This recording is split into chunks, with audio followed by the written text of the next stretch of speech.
Assalamualaikum warahmatullahi wabarakatuh. Kali ini kita akan membahas tentang studi tafsir Al-Qummi. Kita akan membahas terlebih dahulu tentang biografi Al-Qummi. Nama lengkap beliau adalah Abul Hasan Ali bin Ibrahim Al-Qummi.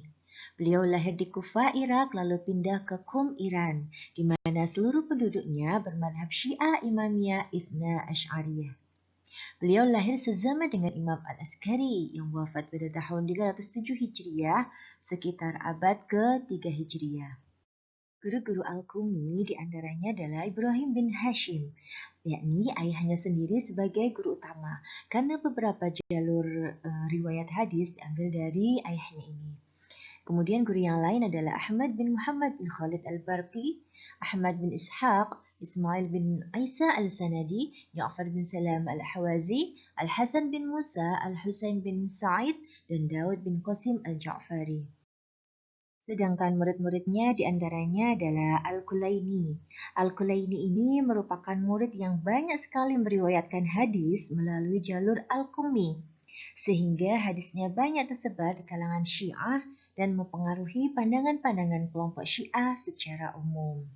Muridnya yang lain adalah Ahmad bin Ziyad bin Ja'far Al-Hamdani, kemudian Ahmad bin Ali bin Ziyad, Ahmad bin Ali bin Ibrahim, Ahmad bin Muhammad Al-Alawi, dan Al-Hasan bin Hamzah. Kita lanjut pada penilaian ulama terhadap Al-Qummi. Menurut Tabatabai atau ulama Syiah, Al-Qummi adalah perawi hadis yang thiqah dan sahih hadisnya. Adapun menurut Adz-Dzahabi, ulama Sunni, Al-Qummi tergolong orang Syiah Rafidhi atau Syiah yang ekstrim. Menurut At-Tabarsi, ulama Syiah, Al-Qummi adalah perawi besar Syiah dan Al-Kulaini banyak menukil hadis darinya. Meskipun beberapa ulama terkemuka Syiah mempercayai tafsir ini, namun terdapat perdebatan tentang penisbatan pengarang tafsir Al-Qummi. Ada yang meyakini bahwa pengarangnya adalah Al-Qummi sendiri, akan tetapi ada pula yang meyakini bahwa pengarang tafsir Al-Qummi bukanlah Al-Qummi, akan tetapi muridnya, yakni Abul Fadl Al-Abbas bin Muhammad bin Qasim bin Hamzah.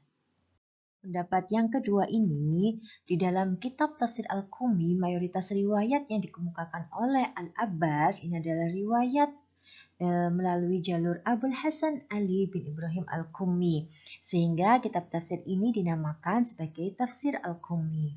Meskipun terdapat juga jalur periwayat lain yang terdiri dari beberapa guru Al-Abbas sendiri selaku periwayat utama dalam tafsir ini. Terdapat beberapa kitab yang dianggap sebagai karya Al-Qummi. Sebagian pengkaji menyebutkan ada sebanyak 94 karya beliau. Di antaranya adalah Tafsir Al-Qummi, yakni tafsir generasi abad ke-3 Hijriah. Selain itu ada kitab Fadail Ali bin Abi Thalib, kitab Al-Maghazi, kitab At-Tauhid wa Syirk, kitab Al-Anbiya, dan lain sebagainya. Selanjutnya kita akan membahas tentang kelebihan tafsir Al-Qummi menurut Al-Jazairi. Tentunya sebagai ulama Syiah, Al-Jazairi juga mendukung tafsir Al-Qummi sebagai tafsir yang memiliki karakteristik yang unggul. Di antaranya adalah yang pertama, sebagai induk atau dasar bagi banyak kitab tafsir, khususnya tafsir Syiah. Yang kedua, pengarang tafsir Al-Qummi hidup pada masa Imam Al-Askari sebagai sumber otoritatif. Ayah Al-Qummi merupakan jalur riwayat yang utama dari Al-Qummi, merupakan sahabat dari Imam Ridho. Kemudian dalam tafsir Al-Qummi ini mengungkapkan keutamaan Ahlul Bait Nabi.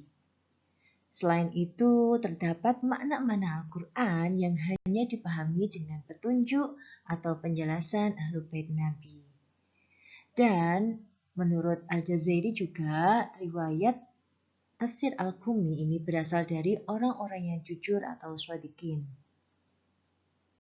Pembahasan selanjutnya adalah tentang paradigma Al-Qummi dalam penafsiran Al-Quran.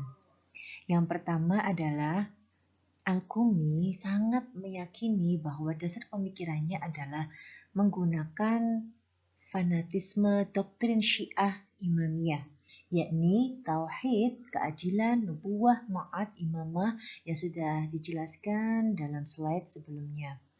Yang kedua, menurut Al-Qummi, Al-Quran itu mengalami tahrif atau perubahan. Dia meyakini bahwa Al-Quran yang dimiliki Ali dan keluarganya lebih lengkap dan berbeda dengan Al-Quran hari ini. Menurut keyakinan Al-Qummi, ada bagian-bagian ayat yang dipotong dan dihilangkan oleh kelompok Sunni sebagai lawannya untuk mengurangi otoritas dan prioritas Ali sebagai pengganti Nabi yang lebih pantas sebagai pemimpin umat Islam. Paradigma Al-Qummi yang lain adalah dia yakin bahwa Al-Quran memiliki makna batin yang harus diungkap. Tujuannya adalah untuk memasukkan doktrin-doktrin Syiah Imamiyah sekalipun itu bertentangan dengan makna zahir ayat. Misalnya, banyak ayat-ayat yang bernada umum atau positif lalu disandarkan kepada Ali dan keturunannya. Sedangkan banyak ayat-ayat yang negatif disandarkan pada lawan-lawan Ali, khususnya Bani Umayyah dan kawan-kawan. Paradigma dari Al-Qummi adalah dia mempunyai keyakinan bahwa sumber makna Al-Quran yang benar itu adalah dari Ahlu Bait Nabi saja dan tidak menerima selainnya. Menurut Al-Qummi, Ahlu Bait Nabi adalah orang-orang yang diyakini tidak sekedar menerima pengajaran langsung dari Nabi, namun juga diwarisi ilmu oleh Nabi, seolah-olah hanya keturunan dan keluarga dekat Nabi yang diberitahukan ilmunya oleh Allah. Para sahabat dan orang lain seperti sama sekali tidak tahu atau tidak mempunyai wewenang dalam menafsirkan Al-Quran. Ya, kita akan membahas tentang tahrif dalam Al-Quran menurut Al-Qummi. Tahrif secara istilah adalah mengubah huruf-huruf dan kalimat-kalimat dalam Al-Quran dari maknanya yang asli. Di antara contoh tahrif dalam tafsir Al-Qummi terdapat dalam Quran Surat An-Nisa ayat 166. Bentuk tahrif yang dilakukan oleh Al-Qummi adalah bahwa ayat ini, Surat An-Nisa ayat 166, direvisi atau ditambah sehingga berbunyi bima anzala ilaika fi aliyin. Nah, di sini ada tambahan kalimat fi aliyin yang artinya surat ini menjadi begini. Yang diturunkan kepadamu atau Muhammad pada diri Ali semata-mata Allah menurunkannya dengan ilmunya. Kenapa hal ini dilakukan? Karena memang Al-Qummi sendiri meyakini bahwa terdapat tahrif dalam Al-Quran, terdapat revisi di dalam Al-Quran yang mengundang kontradiksi di antara beberapa ulama, termasuk ulama Syiah sendiri. Tujuannya cuma satu, yakni mereka cenderung mengutamakan atau sangat mengunggulkan Ahlul Bait sebagai imam mereka. Al-Qummi selain meyakini adanya tahrif dalam Al-Quran, dia juga meyakini adanya makna batin dalam Al-Quran. Sehingga bisa dikatakan Al-Qummi menggunakan metode tafsir batini, atau yang sebagian ulama mengatakan dengan tergolong sebagai tafsir isyari. Nah, tafsir batini ini identik dengan peralihan makna ayat Al-Quran dari makna zahir kepada makna batinnya, dengan berorientasi pada doktrin akidah Syiah, khususnya imamah. Ini menurut pandangan tafsir batini kelompok Syiah. Dasarnya apa? Dia meyakini bahwa manusia secara umum hanya tahu makna zahir, sementara makna batin hanya diketahui para imam dan orang-orang yang mereka kehendaki atau orang yang maksum. Menurut Ad-Dhahabi, kitab tafsir Syiah atau tafsir Al-Qummi ini khususnya tergolong kepada tafsir birra'yi al-madhmum atau tafsir yang menggunakan akal tetapi yang buruk dan menyimpang dari akidah Islam yang sebenarnya. Terkait dengan tafsir birra'yi, tafsir batini atau tafsir isyari ini tergolong tafsir birra'yi. Ad-Dhahabi membagi tafsir birra'yi ini menjadi dua, yakni tafsir bir-ra'yi al-madmum dan tafsir bir-ra'yi al-mahmud. Ciri-ciri dari tafsir bir-ra'yi al-madmum, yakni khususnya kitab tafsir Syiah ya, ini adalah diantaranya mufasirnya tidak mempunyai keilmuan yang memadai, tidak didasarkan pada kaidah-kaidah keilmuan, kemudian menafsirkan Al-Quran dengan mengandalkan kecenderungan hawa nafsu, kemudian mengabaikan aturan-aturan bahasa Arab dan aturan syariah yang menyebabkan penafsirannya menjadi rusak, sesat, dan menyesatkan. Selanjutnya kita akan membahas tentang metode Al-Qumi dalam penafsiran Al-Quran.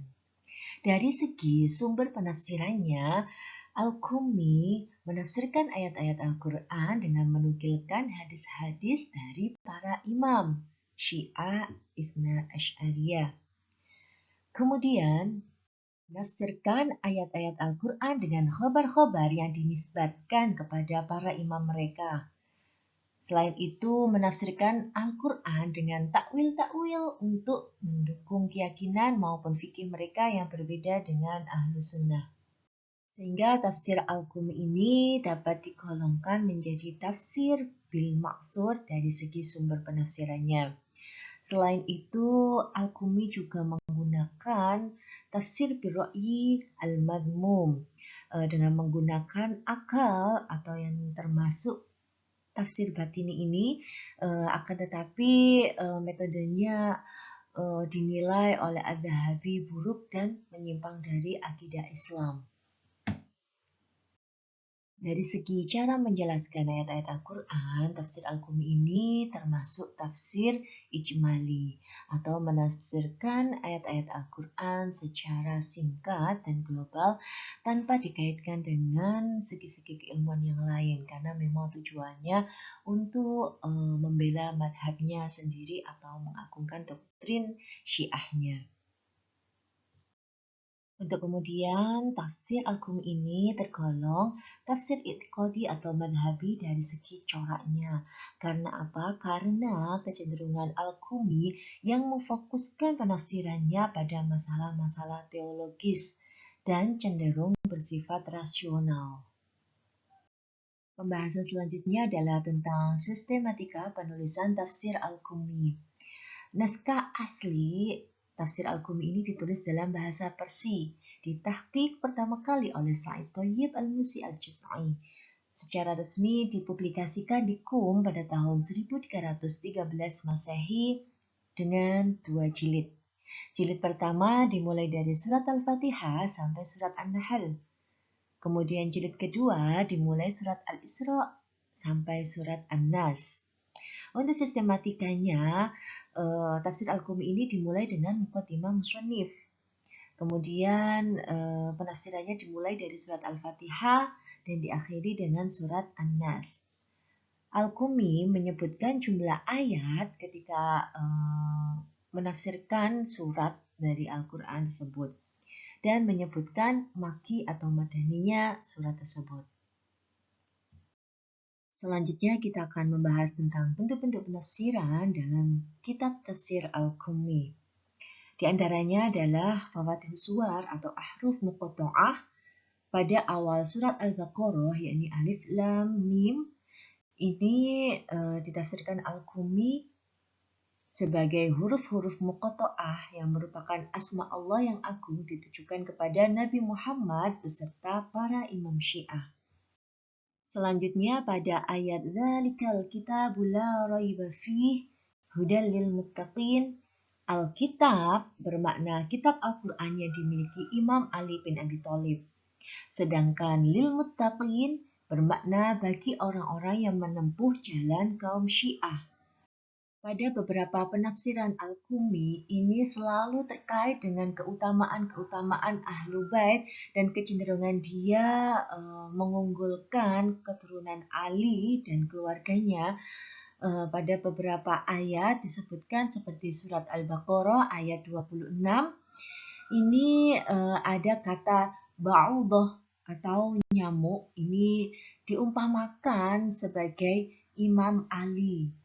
perumpamaannya bagi Imam Ali. Sedangkan kata fawqaha merujuk kepada Nabi Muhammad SAW. Dalam tafsir Al-Qumi untuk selanjutnya ya setelah ayat ba'udah fama fawqaha ini menjelaskan bahwa orang-orang yang beriman menerima serta mengetahui pembaiatan Imam Ali oleh Nabi sebagai sesuatu yang benar dari Allah.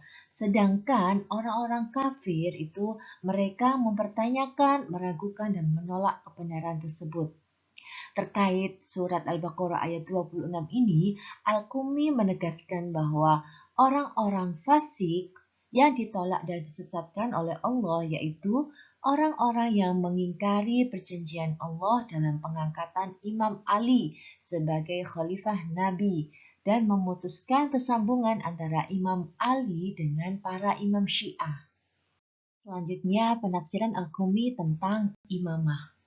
Kita tahu bahwa kata imam menurut Syiah itu adalah berarti pemimpin dan itu hanya ditujukan kepada 12 imam saja.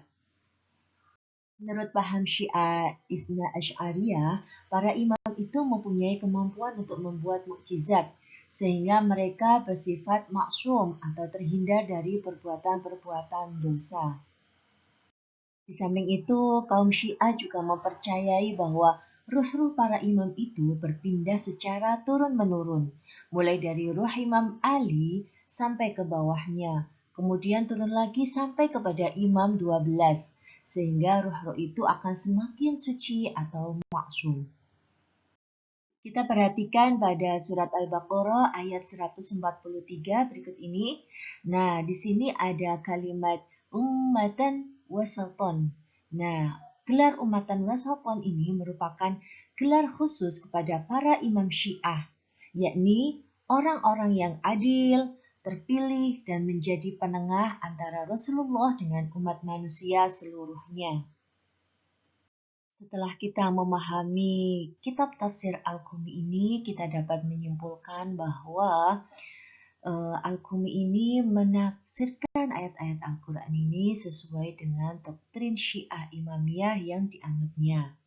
Di antara paham yang ingin ia sampaikan dalam penafsirannya adalah yang pertama, dia mengagungkan Sayyidina Ali dan mencela para sahabat lainnya. Yang kedua, menyebarkan paham Imamiyah dan mengagungkan para imam 12. Yang ketiga, dia meyakini ketidakaslian Al-Quran yang kemudian membuat kontradiksi antara Syiah dan juga Sunni. Di antara tujuan dari Al-Qumi memang sebenarnya adalah untuk merebut makna di tengah pergolakan politik kepentingan dan kekuasaan antara golongan Sunni dan Syiah yang sangat semarak di masanya.